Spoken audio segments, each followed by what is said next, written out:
Well, hey YouTube, how you guys doing?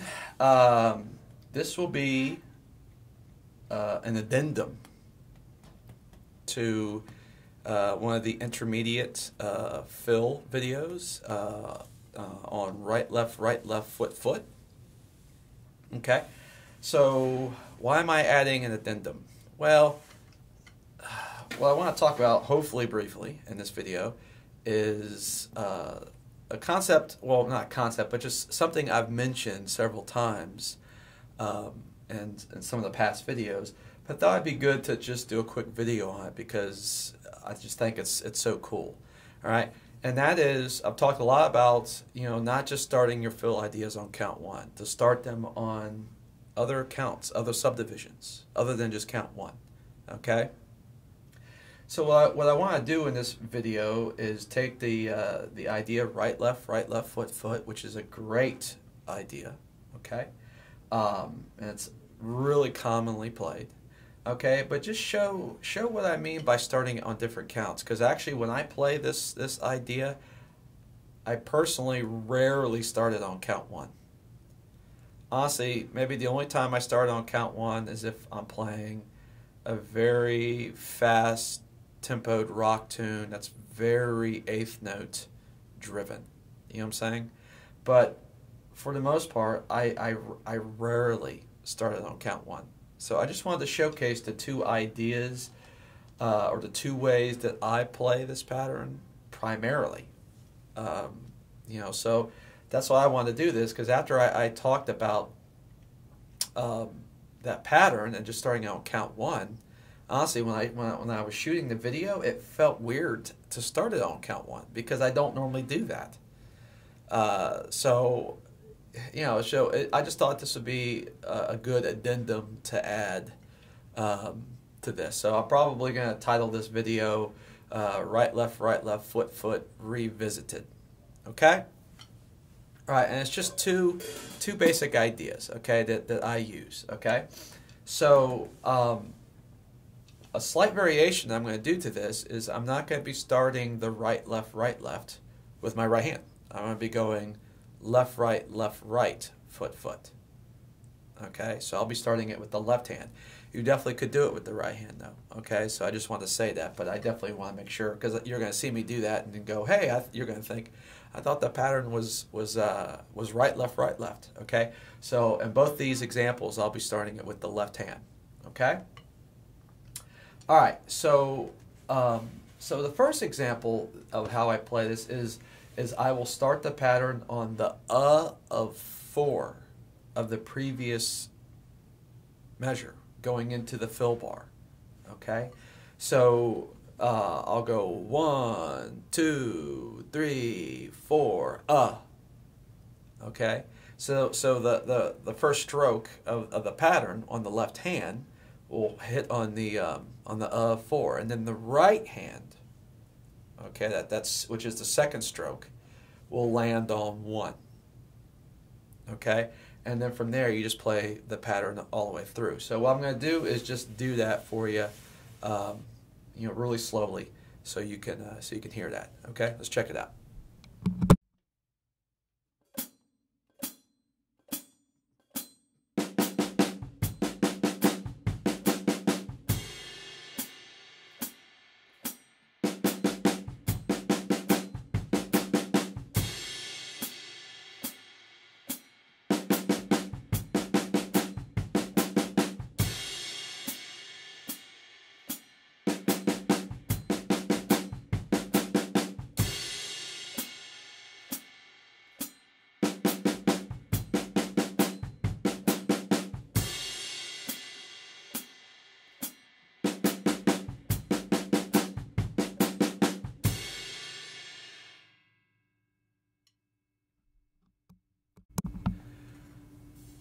Okay, doesn't that sound cool, right?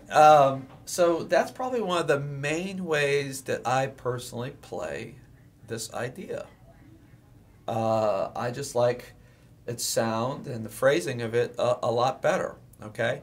Now something else I will sometimes do, and when I actually kind of like put all this into context, I'll probably end up doing it a few times, is I'll throw a double kick pickup on the E and of 4.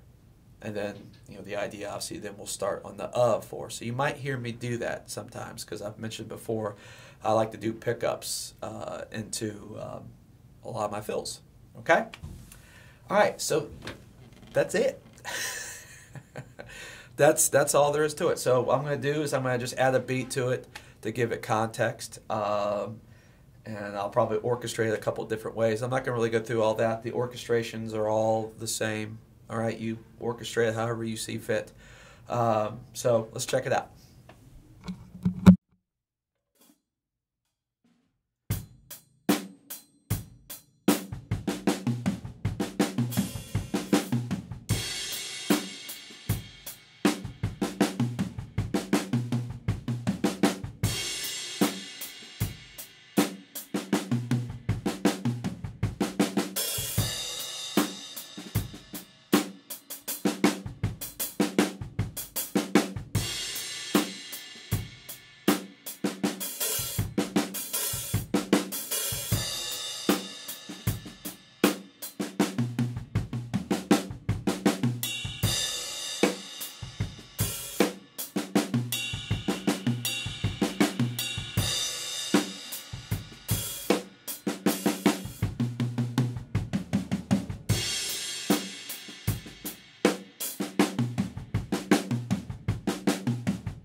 Pretty hip, right? I mean, to me, that sounds a lot better and more interesting than starting it on count 1. Now, granted, that's just my personal opinion. I mean, so if you disagree, then more power to you. Okay, but to me, I just think it sounds more interesting. Okay, now. With that idea, I'm just playing it straight through the bar, okay? Now, a slight variation as far as resolving the fill that I will sometimes do, all right, goes like this. Let me just play it for you, all right? Check it out.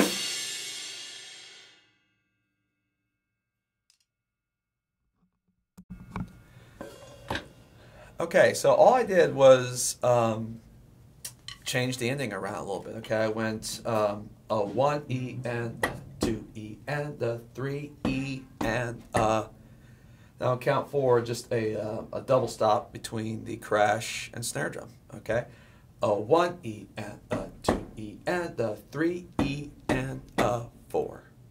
Okay, 1, 2, 3, 4. A 1 E and a 2 E and a 3 E and a 4.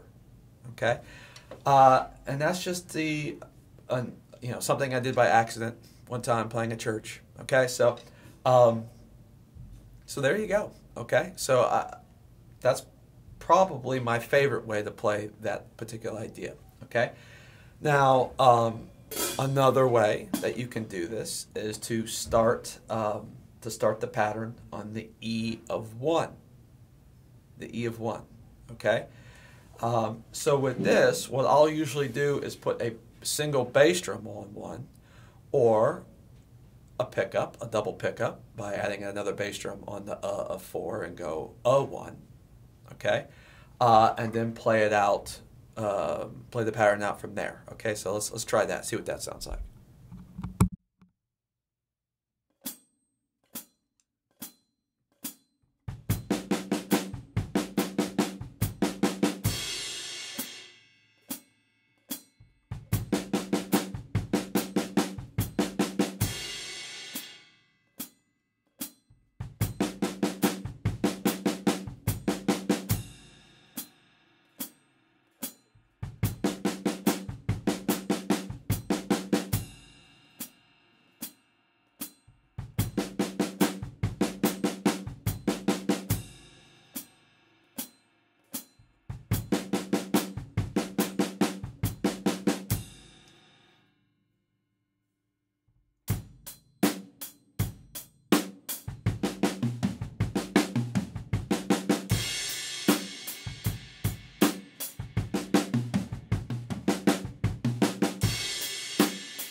All right, guys. I hope you enjoyed that. Okay.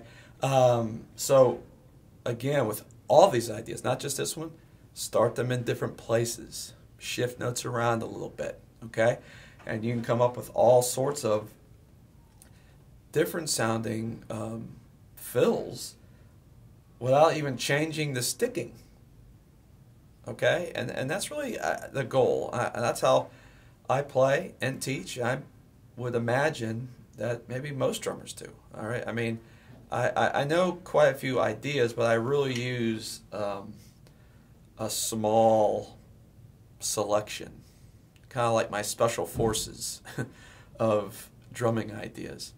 But I try to be able to play each of those ideas in a bunch of different ways. Okay, so food for thought, or drumming for thought. Okay, so anyway, I hope you enjoyed this addendum, and I hope it helps you out, inspires you, and helps you to come up with some other cool concepts. And if you do come up with something new and interesting, let me know. I would love to hear it. All right, guys. All right, take care.